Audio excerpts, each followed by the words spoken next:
नमस्कार साथियों, स्वागत है आपका अपने YouTube चैनल एलपी लोको एक्स पे। साथियों, आज मैं आपको डेली रूटीन बताने वाला हूं, जिसको फॉलो करके मैंने अपना सिलेक्शन लिया और आप भी इस रूटीन को फॉलो करके सिलेक्शन तक जा सकते हैं। रूटीन बताने से पहले मैं आपको ये बताऊंगा कि रूटीन फॉलो करना क्यों जरूरी है। वीडियो के लास्ट में मैं 2-3 बोनस पॉइंट आपको जरूर बताऊंगा, जिससे आपके सिलेक्शन को बूस्ट मिल सके और आपकी तैयारी को बूस्ट मिल सके। तो वीडियो को लास्ट तक जरूर देखिएगा। और मैं आपसे हाथ जोड़कर एक विनम्र निवेदन करता हूँ कि अगर आप वीडियो को पसंद करते हैं तो चैनल को सब्सक्राइब करके वीडियो को लाइक जरूर करिएगा।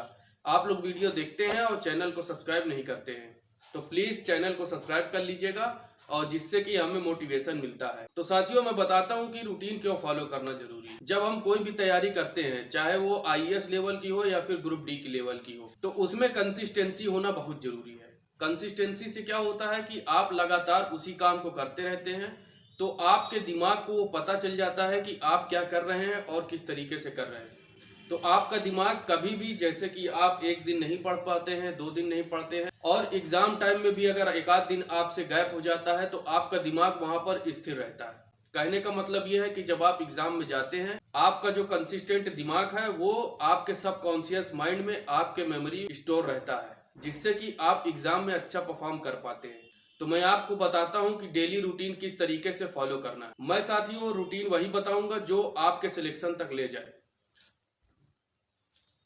यह रूटीन 24 घंटे का होगा, यानी सुबह आपके सो के उठने से लेके शाम को आपके सोने तक। यह पूरा रूटीन आप अगर फॉलो कर लेते हैं अपनी तैयारी तक, तो आपका सिलेक्शन जरूर होगा। अब मैं आपको डेली रूटीन के बारे में बताता हूं। दोस्तों, सुबह आपको 4 बजे सोकर उठ जाना है। किसी भी हालत में आपको सुबह 4 बजे उठ ही जाना है।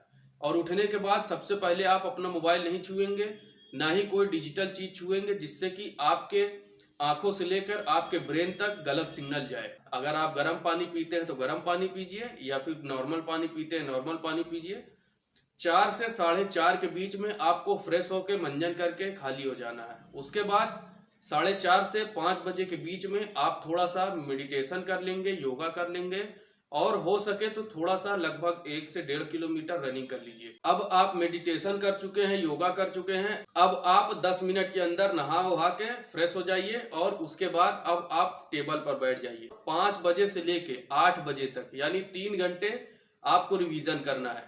रिवीजन आप क्या करेंगे? जो आपका नोट्स बनाया हुआ है और जो आपने अभी तक पढ़ा है, उसको आपको रिवीजन करना है, और ये डेली बेस पे करना है। क्या होता है साथियों कि आप सोचते हैं कि पहले मैं सिलेबस कंप्लीट कर लूं, उसके बाद रिवीजन करूंगा, और ऐसे करते करते आपकी उम्र 25 हो गई है, 26 हो गई है, और अब 30 भी पार करने वाली है। अब आपको 8 बजे से लेके 10 बजे तक, यानी कि टोटल 2 घंटे आपको बुक पढ़ना है। बुक कौन सी पढ़ेंगे?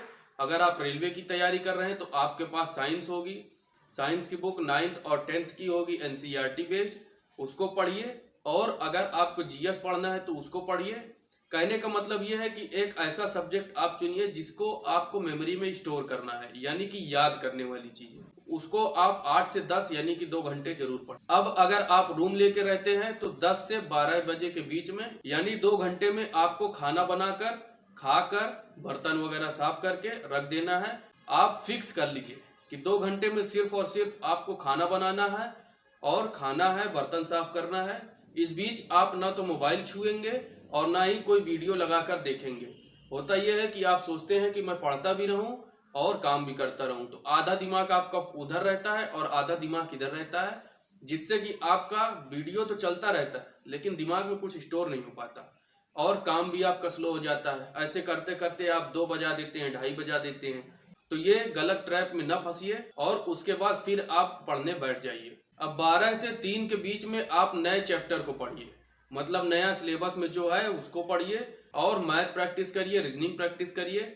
इस 3 घंटे में आपको ज्यादा से ज्यादा सिर्फ और सिर्फ प्रैक्टिस करना है। अब 3 बजे से 5 बजे के बीच में आपको क्या करना है? रीजनिंग का क्वेश्चन सॉल्व करना है, जो प्रीवियस ईयर में आए हुए क्वेश्चंस हैं, और जो आपके पास रीजनिंग की बुक है, और कहीं से भी आपको जहां से भी क्वेश्चन अवेलेबल है, फ्री में अवेलेबल है, पेड अवेलेबल है, और हो सके तो एक मॉक टेस्ट इसमें जरूर शामिल कर लीजिए। 3 से 5 के बीच में एक मॉक टेस्ट आप 1 घंटे का दीजिए, और 1 घंटे रीजनिंग प्रैक्टिस करिए। रीजनिंग में आपको जो हार्ड चैप्टर है, जैसे ब्लड रिलेशन हो गया, और भी जो चैप्टर्स, नंबर सीरीज हो गया, जो आपको हार्ड लगे ये आपको डिसाइड करना है कि आपको क्या हार्ड लग रहा है, क्या सरल लग रहा है। जिसमें आप फंसते हैं पहले उसको सॉल्व करिए, उसको चैप्टर को पढ़िए कॉन्सेप्ट, और क्वेश्चन ज्यादा से ज्यादा प्रैक्टिस करिए।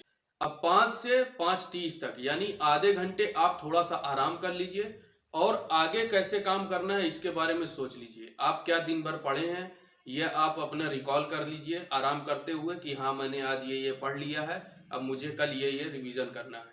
अब 5:30 से 8 बजे यानी कि टोटल इधर के 2.5 घंटे आपको सिर्फ और सिर्फ रिवीजन करना है।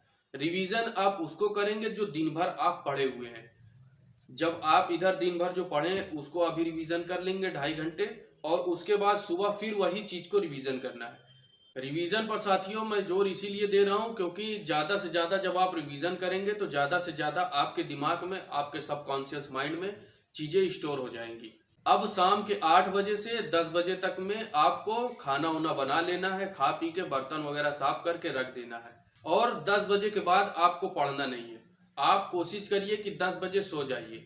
सोते समय आपको अपना फोन, लैपटॉप, टैबलेट जो भी आपके पास डिजिटल गैजेट है उसको आप किनारे रखेंगे। अगर आप नहीं उठ पाते हैं तो मोबाइल में अलार्म लगा कर रख दीजिए। उसके अलावा सोते समय आपको ना फोन छूना है, ना ही लैपटॉप छूना है, ना ही टैबलेट छूना है, कुछ भी आपको डिजिटल चीजें नहीं छूना है। अब उसके बाद 10 बजे से 4 बजे तक आपको सोना है, उसके बाद फिर 4 बजे आपको उठ जाना है। आप इस रूटीन को लगभग 1 से 2 महीने फॉलो करेंगे। फिर जब आपका एग्जाम आ जाएगा तो मैं आपको उसके लिए अलग रूटीन बताऊंगा, जो रूटीन आप एग्जाम के टाइम पर फॉलो करेंगे। दोस्तों अगर आप इस रूटीन से सहमत है और आप इस रूटीन को कब से फॉलो करने वाले हैं कमेंट करके हमें जरूर बताइएगा। और अगर वीडियो अच्छी लगी हो तो चैनल को सब्सक्राइब करके वीडियो को लाइक जरूर कर दीजिएगा।